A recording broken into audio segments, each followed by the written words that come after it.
But wait, this is sounding very serious. Now, we have chamas that are chamas. I mean, we're starting short term before we get to long term. Sorry, but we see when we get to long term, that is when we are coming to the investment policies. Well, I understand it is important, but can we make it a bit Casual. chama-like? Chama-like. Yes. So if we want to make an investment policy to be chama-like, then you make it to have only 3 or 4 lines.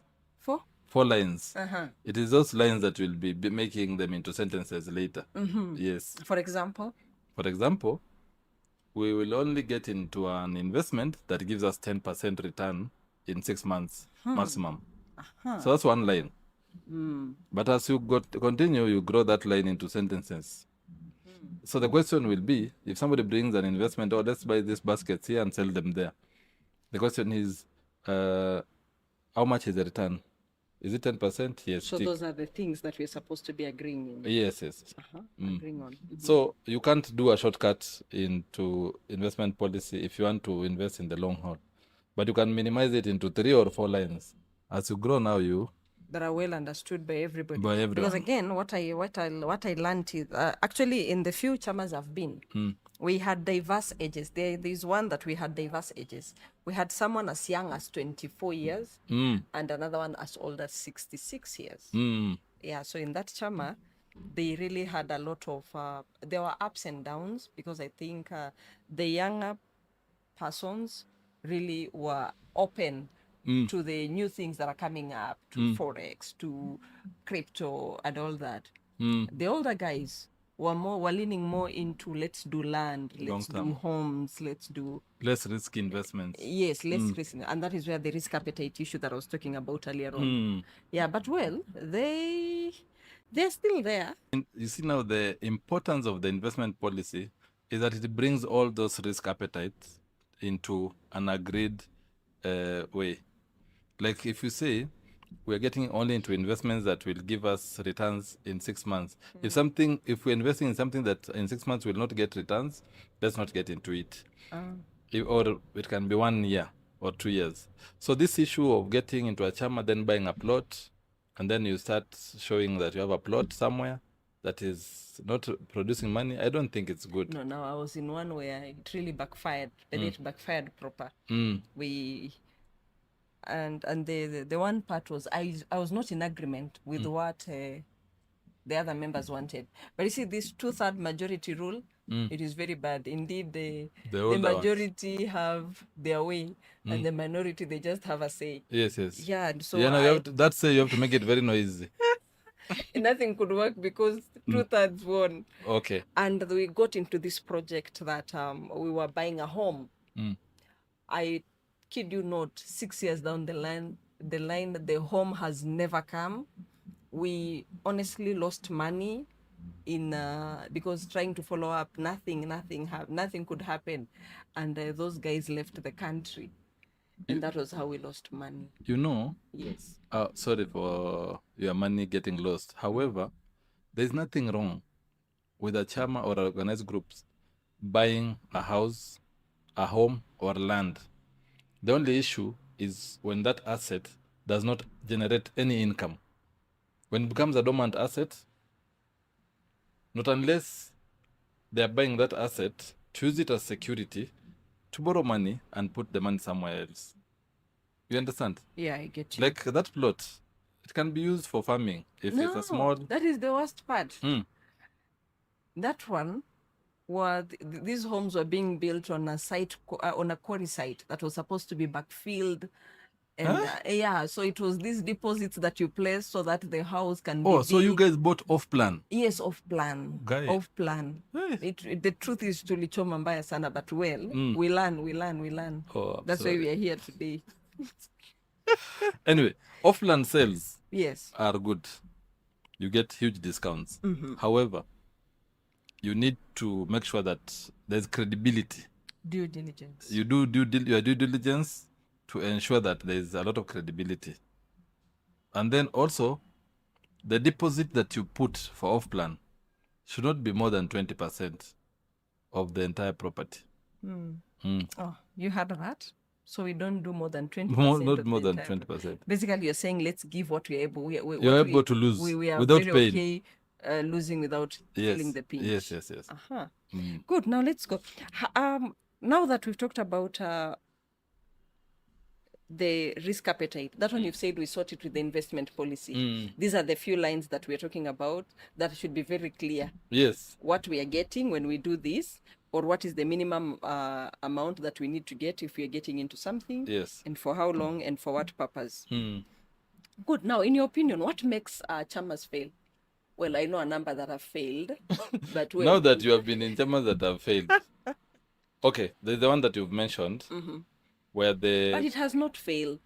What just it happened? just didn't work for some It members. just did work for some members. Yes. How many were they in numbers? They were about 19. 19. Now you see there what I was saying. 19. For 19 people, you need a legal outfit, like a company. Yes, with each member having shares. Those ones fail if the vision is not shared. No, they didn't fail. No, I'm because saying they're some still ongoing. Yeah.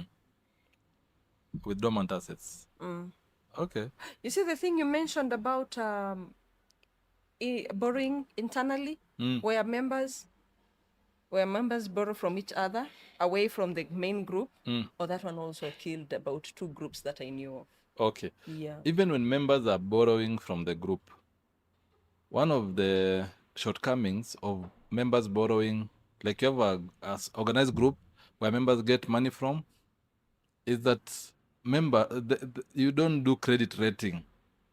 You see, if somebody borrowed last time and they were supposed to pay on the 5th and they paid on the 20th, their borrowing power should reduce because they are not meeting the obligations as and when they're expected to do so.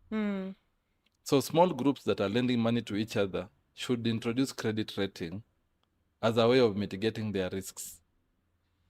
So that it does not sound so very formal. Well, it is formal. It should be formal. But for the groups that are just starting up, you see, we have different chamas. You talked about the amount that these people could be contributing. There are those who contribute, like say 500 a month. There are those we've seen even the stories from the women from the very arid areas where they do a month either 200 or. What are we saying? Let me tell you. Yes.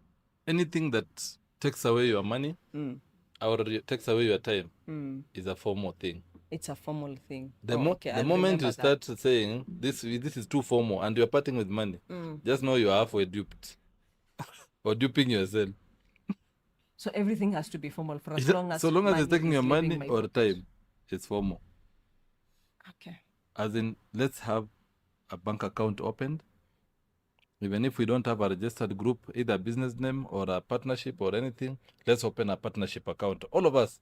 Banks now take even 10 partners with a clear signing mandate. Okay? Yes. Okay. As formal as it should be. As formal as it should be. Yes. This issue of tuma pesa kwa namba yangu. We are all sending money to the treasurer.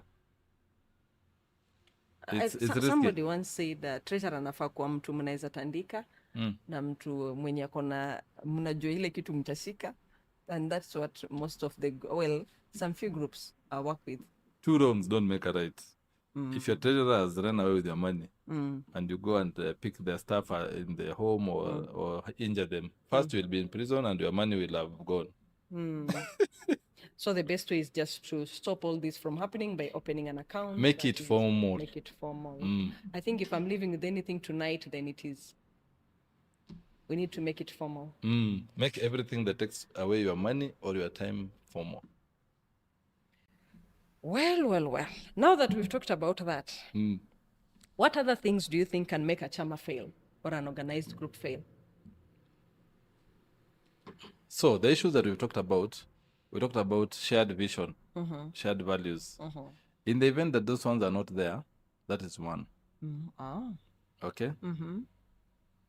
The other one we talked about risk appetite. Yes. So the risk appetite is cushioned by an investment policy. Okay. Let's not make it complicated. It can be as simple as 2 lines, 3 lines, 4 lines. Okay. The other one is what we talked about, short term or long term. Be sure on those on that. Yes. Okay. Then one of the key values that we mentioned is trust. So in the absence of trust, Then the group shall surely fail. yes. Record keeping, That's now the work of the person who was formerly referred to as the treasurer. the treasurer. Now becomes a record keeper. Because everybody is sending money into the bank account, the person who is supposed to be treasurer now becomes a record keeper. He's the one who knows in the money that is in the account, this is the much from so and so, like that. Wow. I think that that makes a lot of sense. And what I want us to talk about now is when we talk about the investments that we are looking at, what are some of the investments that you would want, you would maybe advise a chama to get into? Because we have listeners here who are also in chamas.